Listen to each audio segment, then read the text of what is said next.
मित्रों नमस्कार, मैं हूं राकेश कुमार। आप देख रहे हैं मत अभिमत। मित्रों, बिहार में जमीन सर्वे चल रहा है जिसका मुख्य उद्देश्य बार बार बताया जाता है कि जमीनी विवादों को कम करना है। लेकिन क्या जमीनी विवाद कम हो रहे हैं? देखिए, सबसे बड़ी दिक्कत क्या है कि इसमें केवल भू माफिया ही नहीं, भू माफिया के साथ साथ कहीं ना कहीं सरकारी जो कार्यालय हैं, राजस्व कार्यालय हैं, निबंधन कार्यालय हैं, इन लोगों की भी मिली भगत होती है, जिसके चलते ये मामले ज़्यादा बढ़ते जाते हैं। दूसरी ओर भू माफिया हमेशा नियमों को तोड़ मरोड़ कर उसी के बदौलत ये ज़मीनी धोखाधड़ी करते हैं। इसी तरह का यह एक मामला आया है भोजपुर में।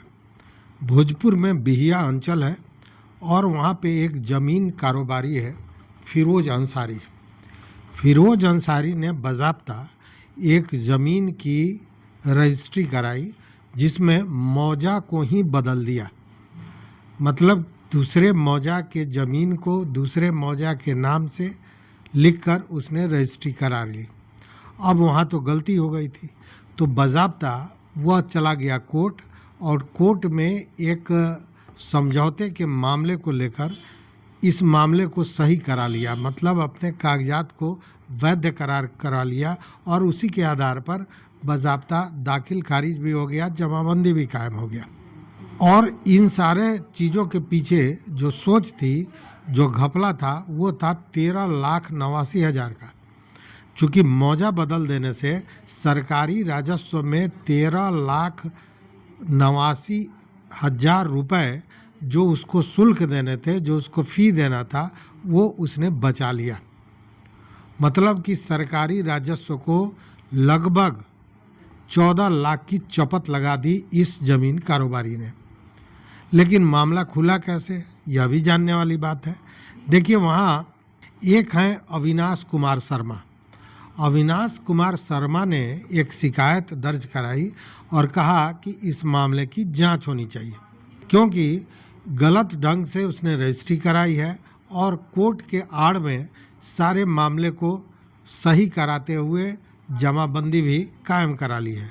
जब यह मामला आया तो जांच हुई और जांच में इस मामले को सही पाया। अब जो निबंधन कार्यालय है आरा का, और निबंधन कार्यालय, उसकी तरफ से ये जो ज़मीन कारोबारी है फिरोज अंसारी, उसको एक सूचना भेजी गई है, नोटिस भेजी गई है और कहा गया है कि 13,89,000 रुपये जो उसने सरकारी राजस्व का घोटाला किया है वो जमा करे। देखिए, ये ज़मीन कारोबारी किस तरह का काम करते हैं। खेसरा बदल दिया, थाना नंबर बदल दिया, मौजा बदल दिया, बजाबते रजिस्ट्री करा ली। और जब रजिस्ट्री करा ली तो फिर दाखिल खारिज में मामला होता तो कोर्ट चला गया। कोर्ट में एक समझौते के वाद को लेकर उसने इस सारे मामले पर मुहर लगवा लिया और उसी कोर्ट के आदेश के आधार पर फिर दाखिल खारिज भी करा लिया।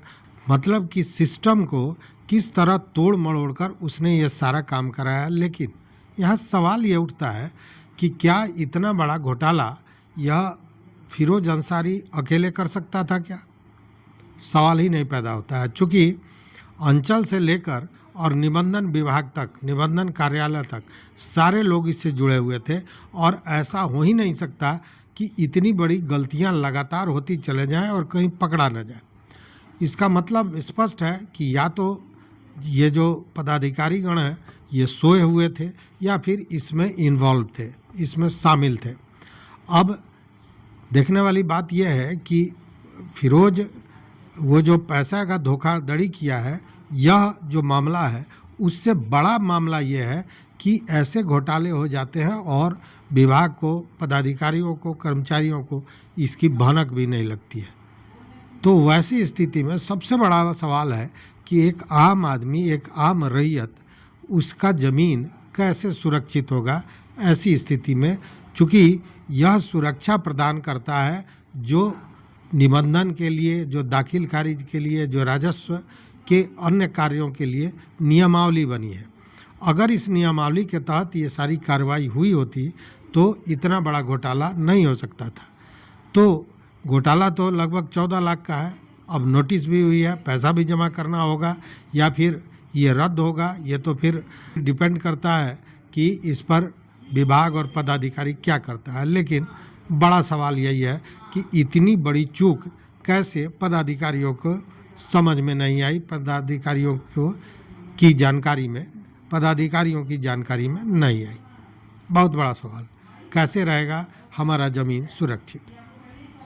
तो इस वीडियो में बस इतना ही। देखते रहिए मत अभिमत मित्रों। चैनल पर नए हो सब्सक्राइब कीजिए, लाइक कीजिए, दोस्तों के साथ शेयर कीजिए और अपना विचार जरूर दीजिए। बहुत बहुत धन्यवाद। कोटिशाह आभार।